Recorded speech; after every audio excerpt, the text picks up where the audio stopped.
कल मैं अपने कुछ दोस्तों के साथ था, शाम का समय था। मैंने कहा कि चलो किसी रेस्टोरेंट में खाते हैं और उसके बाद मूवी देखेंगे। लोगों ने कहा कि नहीं यार, होटल का खाना मैं नहीं खाता, सो और मूवी कौन सा देखोगे, ढंग की मूवी आ नहीं रही है। फिर मैंने एक दूसरा प्रस्ताव दिया,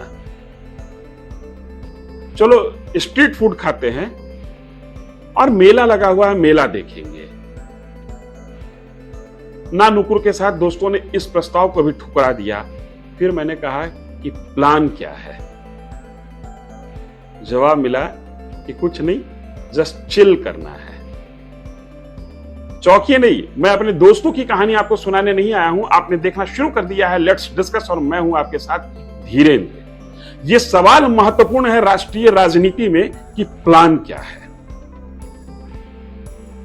यह सवाल महत्वपूर्ण है राष्ट्रीय राजनीति में I.N.D.I.A गठबंधन के लिए, इंडिया गठबंधन के लिए कि आपके पास प्लान क्या है।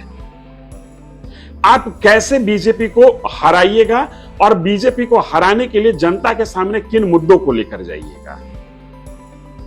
एक प्लान जो प्रथम दृष्टया समझ में आता है कि आपके पास एक प्लानिंग है कि नरेंद्र मोदी को हटाना है।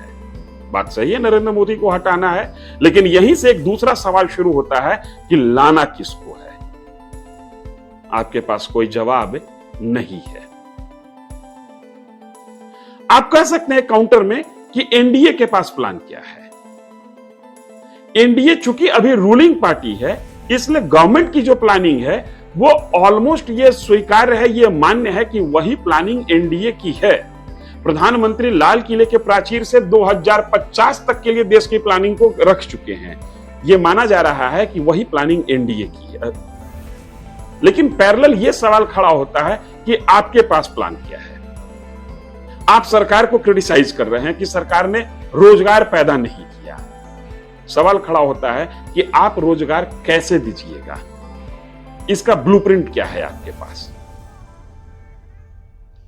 महंगाई को अगर कंट्रोल करना हो तो आप जीडीपी और महंगाई को कैसे नियंत्रित कीजिएगा, इसकी प्लानिंग क्या है।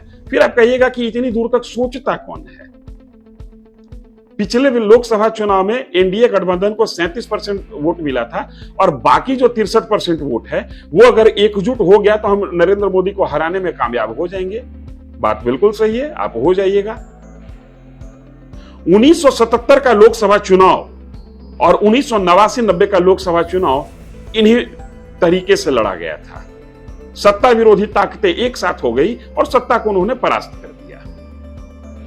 लेकिन चूंकि इनके पास कोई प्लानिंग नहीं थी, इसलिए 1977 के बाद बनी हुई सरकार 1980 आते आते भरभरा कर गिर गई और 1989-90 में बनी हुई सरकार 1991 में भरभरा कर गिर गई। आप याद कीजिए 2014 नरेंद्र मोदी को कांग्रेस की सरकार पर वो भ्रष्टाचार का आरोप लगा रहे थे, साथ ही ये कह रहे थे कि हम काला धन वापस लाएंगे, एक एसआईटी टीम की गठन करेंगे जो काला धन वापस लेकर आएगा। आया या नहीं आया ये अलग विषय है। चुनाव के पहले उन्होंने प्लानिंग रखी। रोजगार के मुद्दे पर स्पष्ट कहा कि हम 2 करोड़ सालाना रोजगार पैदा करेंगे।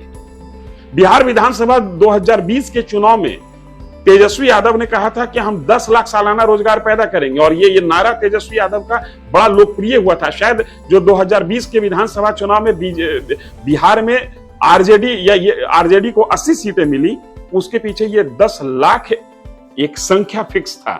ये 10 लाख सरकारी रोजगार का वादा महत्वपूर्ण था। अब 2014 के लोकसभा चुनाव पर फिर चलिए।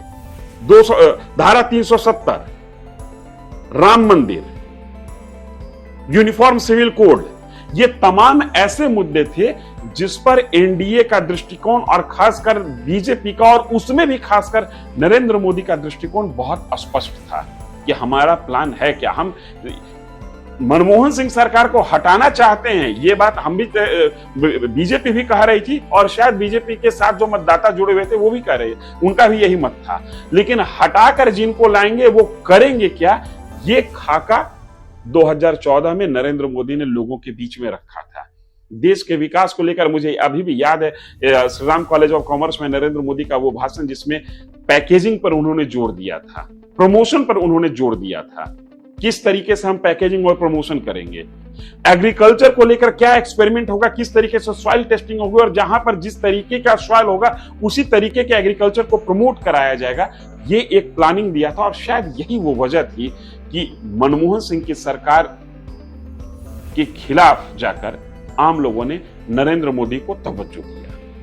एक वजह यह भी थी कि मनमोहन सिंह की सरकार पर उस समय भ्रष्टाचार के अनेक मुद्दे आ चुके थे। आज की सरकार पर भ्रष्टाचार का कोई प्रत्यक्ष मुद्दा नहीं है जो पब्लिक डोमेन में आ गया हो। ऐसी स्थिति में यह बड़ा महत्वपूर्ण है कि इंडिया गठबंधन किन योजनाओं के साथ लोगों के बीच में जाना चाहता है। चूंकि नेतृत्व भी आप फिक्स नहीं कर रहे हैं और योजना भी अगर आप नहीं दीजिएगा और नहीं बताइएगा, तो फिर सिर्फ बीजेपी के विरोध के नाम पर आप सरकार की ट्रेजरी बेंच तक पहुंच जाएं, यह मामला थोड़ा संदिग्ध दिखता है। हाल के दिनों में पूरे देश में 7 विधानसभा चुनाव हुए, 4 इंडिया गठबंधन जीता और बीजेपी बहुत ज्यादा नहीं हारी है, 3 बीजेपी के पास है। और त्रिपुरा में 1 सीट ये दूसरे से छीनने में भी कामयाब रही है। इसलिए मामला बहुत क्लोज का है। आपकी योजना, आपकी प्लानिंग, आपकी नीति अगर जो पब्लिक डोमेन में आती है और जनता उससे सामंजस्य बिठाती है, आप ये बताने में कामयाब होते हैं कि किस तरीके से महंगाई कंट्रोल होगा, आप ये बताने में कामयाब हो जाएं कि किस तरीके से हम रोजगार जनरेट करेंगे, तब शायद आप पर विश्वास जो है वो 4:3 का ना होकर ये 5:2 का हो सकता है। इसलिए जरूरी है कि सिर्फ विरोध न हो, जरूरी है कि विरोध के साथ उन नीतियों को भी सार्वजनिक किया जाए जिन नीतियों के आश्रय इंडिया गठबंधन सरकार बनाना चाहती है। अभी तक की सफलता इतनी जरूर है कि एक बड़ी टीम एक साथ आई है, 28 पॉलिटिकल पार्टी एक साथ आए हैं, आप एक साथ फोटो खिंचवा रहे हैं, लेकिन असफलता यह है कि अभी तक ना आपने नेता तय किया है, अभी तक ना आप संयोजक तय कर पाए हैं, और ना अभी तक किसी भी खास विषय पर पब्लिक डोमेन में आप अपनी योजना को लेकर गए हैं। योजना महत्वपूर्ण है, प्लानिंग महत्वपूर्ण है। इतनी प्लानिंग से काम नहीं चलेगी कि बीजेपी के खिलाफ जो वोट है उसको हम गोलबंदी कर लें, उसकी गोलबंदी हो जाएगी और उस गोलबंदी के आश्रय हम सरकार बना लेंगे। इस आशय का आर्टिकल चेतन भगत के नाम से, चेतन भगत जो लेखक है उनके नाम से एक अखबार में आया और मुझे ऐसा लगा कि ये बातें अखबार से निकलकर हमारे श्रोताओं के बीच में, हमारे दर्शकों के बीच में भी जानी चाहिए। इस वीडियो में इतना ही।